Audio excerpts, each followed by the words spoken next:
Chapter 4. Nana insists on taking a picture on my first day of school.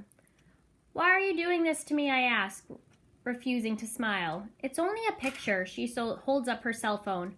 "That's not what I mean." I'd been hoping that Nana would change her mind about middle school. I refused to give her my records of classes and grades, but she figured out my password, Lucy31415. I need to think of something harder, and printed my files. She only took the records through 6th grade, nothing higher. "Lucy, we've been over this. Give it a year. You can always start college when you're 13. That's still 5 years earlier than most people. There's a 12-year-old boy starting at Cornell this month. Well, he obviously has a nicer grandmother than you do. College can wait." "It can wait 1 year? That's it, right? Can I get that in writing?" I slide my lightning bolt necklace under my shirt. "I promise." She says it too easily. "Give it 1 year and really make a go of it. Make one friend, do one thing outside of these walls, read one book not written by an economist or a mathematician. 1 year, one friend, one activity, one book. This year is brought to you by the number 1. I try to sound like the Count from Sesame Street. "Yes, now smile. You're such a beautiful girl when you smile." I roll my eyes and stick out my tongue. "Nana can't control everything," she sighs. "I'm going to say an extra prayer for you." "Thanks. I'm going to need it." East Hamlin Middle School has SMOD, Standard Mode of Dress. It's not a uniform, just super strict rules for clothes. Our shirts can only be red, white, or blue. Shorts and pants need to be khaki or dark blue, no jeans. Nana had to go to Walmart to buy me a whole new set of itchy, stiff clothes. "Why didn't you tell the principal that I'm a genius?" I ask as I put my new lunch bag into my new backpack. "I told him you were really smart, and they'll figure it out soon enough. In the beginning, I thought you might want to be treated like any other kid." She gives me a hug. "Don't worry, I'm sure there are still some things they can teach you." Nana offers to wait with me at the bus stop. I want to go alone. I know she's watching from the window. She's making sure I don't hide inside a dumpster or something like that would happen. There are 7 kids at the bus stop in front of our apartment. A prime number, a good sign if you believe in that kind of thing. I recognize them, but don't know any of them. All of them play on their phones or wear headphones and stare off into space. I have a phone too, a back-to-school gift from Nana, but it's just a phone. I can only text and call. I hear the bus a long time before I see it. When it screeches to a stop, we walk up the 3 steps in quiet, orderly fashion. The bus driver, a lady about Nana's age, stares straight ahead and doesn't say anything. I take the first open seat I find and sit. I stand, I sit, I stand. "Sit down," the bus driver yells. I sit, relieved that I don't need to do my routine 5 times. That might have landed me in a detention or gotten me suspended or something. I don't know a lot about the school district system of punishment. I slide over the window. The bus makes another stop and 4 kids get on. I watch each of them pass by. The last girl meets my eyes and snarls. She's a pretty girl with long blonde hair and blue eyes covered in black eyeshadow. But when she snarls, she looks like a rabid raccoon. We had one of those once behind our apartment. I decide to keep my glaze down.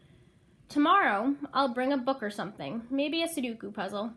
But they don't take me much time. As fast as I can move the pen, I can fill them in. I even did a one created by a mathematician from Finland. He called it the hardest Sudoku ever made, with only 23 of the 81 squares filled in at the start. I still finished it in less than 5 minutes.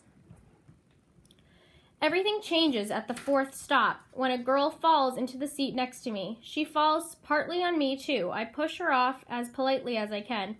"Sorry about that," she says. "It's okay." She adjusts her glasses up on her face and swings her backpack onto her lap. It's army green, like the number 20, and covered with patches. "Save the polar bears. Equal pay for equal work. Respect Mother Earth." I can't believe I used to love the first day of school, she says. Like when in elementary school? But my sister was right. Middle school is... She stops and looks around. Then she whispers a word Uncle Paul would use to describe a bad night in Afghanistan. I nod. I already agreeing with the girl's sister. and the school day hasn't officially started. Are you a 6th grader, she asks. No, 7th. You must be new to EHMS, or you're super quiet because I don't remember you from last year. She studies me closely. I enrolled over the summer. I was supposed to go to another school, or college. What school? I'm in 7th grade too, but a lot of people think I'm in high school. The lifeguard at the pool this summer thought I was in 10th grade. She does look older, but 10th grade is a stretch. She has braces and brown hair that flips out at the ends in a spiky way. Hair doesn't normally do that. At least I don't think so. It's definitely cooler than my braid.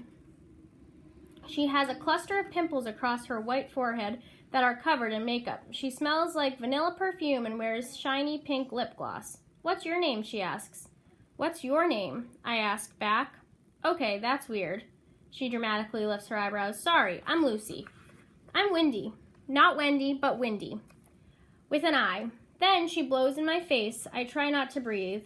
I last 10 seconds. Are you okay? She asks. I suck in another breath. That wasn't very sanitary. Geez, relax. Do you think I'm diseased or something? I can't tell whether she's trying to be mean or just weird. She didn't snarl like the other girl. No, but what? She glares at me and moves even closer. We all carry germs and bacteria. They're everywhere. We each have a cloud of microbes that swim around us. They're called microbiomes, she yells.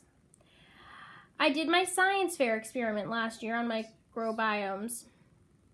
I didn't expect the girl with spiky hair and no concern for personal space to know about microbiomes. As a peace offering, I pull out my bottle of hand sanitizer and offer her a squirt. She holds out her palm and takes a glob. I use some too. Feel better, she asks. I nod.